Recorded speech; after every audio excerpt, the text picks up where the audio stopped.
man revealed a list of his 72 sexual partners to help trace an outbreak. The media turned him into a villain who spread disease on purpose.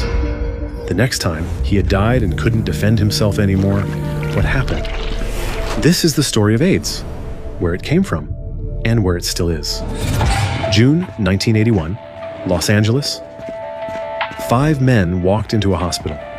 They were young and strong, but they had a lung infection only seen in people with no immune system. Then dark purple spots of Kaposi's sarcoma spread across their skin. They had fevers, diarrhea, lost weight week after week. All these first cases appeared within a closely connected social network of young men. Society called it their disease. It's a moral punishment. Some even called it homosexual cancer. 1982, a sick man sat down and wrote a letter. His name was Gaetan Dugas, 32 years old, flight attendant for Air Canada. He flew everywhere. Friends said he was charming and kind. In the letter, he said he had shaved head for chemotherapy. He felt exposed, but at the end he wrote, "I was ready to fight. I would beat this." That year, CDC epidemiologists found him. He gave them 72 names of his sexual partners. In his final days, he volunteered to help other infected patients. But March 1984, he died, only 32 years old. 3 years later, the book and the band Played On came out. It painted him as a villain who deliberately spread the infection. The media ran with it. Headlines got worse. His family lived with shame for years. But all just because of a typo. In the case files, O stood for outside California, but someone mistyped it as 0. Patient O became Patient 0 as the source of all evil. We now know that AIDS arrived in the US in 1971, before Dugas ever began his flying career. He was just one of thousands infected patients.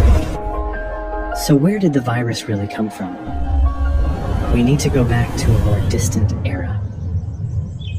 Around 1920, deep forest in southeastern Cameroon, a hunter killed or butchered a chimpanzee and got blood on himself.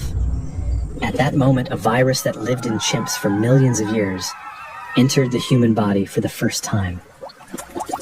The virus drifted down the Sangha River, reached the Congo River, arrived at Leopoldville, which is called Kinshasa now. At that time, Kinshasa had railways. Over 1 million people passed through every year.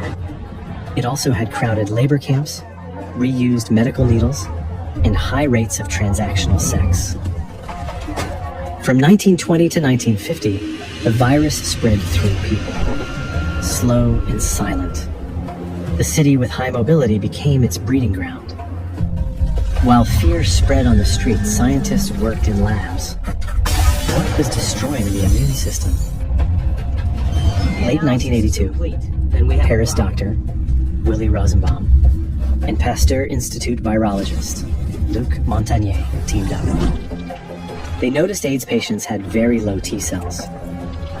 To find the virus, they needed to catch it early, from patients with swollen lymph nodes. French scientist Françoise Barré-Sinoussi started the hunt. She and her colleague Claude Sherman took a lymph node sample from a patient, grew the T cells in a lab. Week 2, the test came back. Reverse transcriptase activity was positive. A retrovirus was replicating. Then, electron microscope specialist Charles Duguay finally saw the virus particles. 1983, his team published their findings, announcing they had isolated a new virus. They named it LAV. In 1986, it was renamed HIV, Human Immunodeficiency Virus. 2008, Barré-Sinoussi and Luc Montagnier won the Nobel Prize for this. Now they could finally explain why this virus was so deadly. HIV attacks CD4 T cells. That is the generals of your immune system.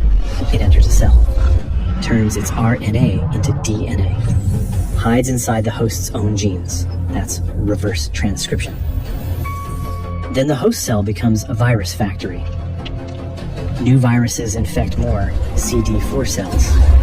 As CD4 cells disappear, the immune system collapses. The real killers become other infections and cancers. Can HIV kill a person in any time, anywhere? No. It cannot survive outside the body. Once it leaves the body, its ability to infect drops 90 to 99%. Its main transmission ways are sex, blood, and mother to child. The risk of infection from sexual act is much lower than people think, but never zero.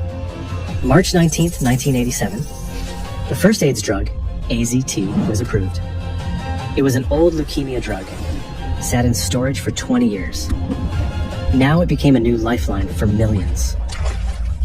But HIV replicates 10 billion times a day. Mutations pop up fast. Resistance appeared within months. The breakthrough came in 1996, an international AIDS conference. Chinese-American virologist David Ho proposed a new strategy. For this cause. Since the virus mutates fast, so block multiple paths at once, let them know where to escape. 3 or 4 drugs together. Attack reverse transcriptase, integrase, and protease, all at the same time. The probability of virus breaking through all 3 is almost 0. This became HEART.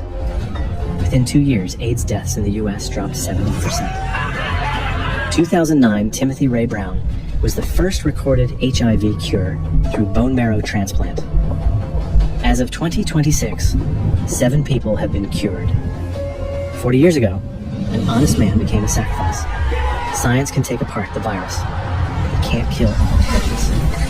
Only the arrogance and panic will destroy civilization. We need sex education to give everyone the truth. We need to know condoms are the defense line. PrEP is a shield. We need to know PEP works within 72 hours after exposure. These facts should not be skipped in class, nor should be avoided at home. The virus doesn't stop just because you feel shame. Shame only makes the condition worse. If you finish this video, share it with someone you care about. Protect yourself. Start by knowing the truth. Hi. Can you please subscribe to my YouTube channel if you follow? I will post every day. Like and subscribe and have a great day.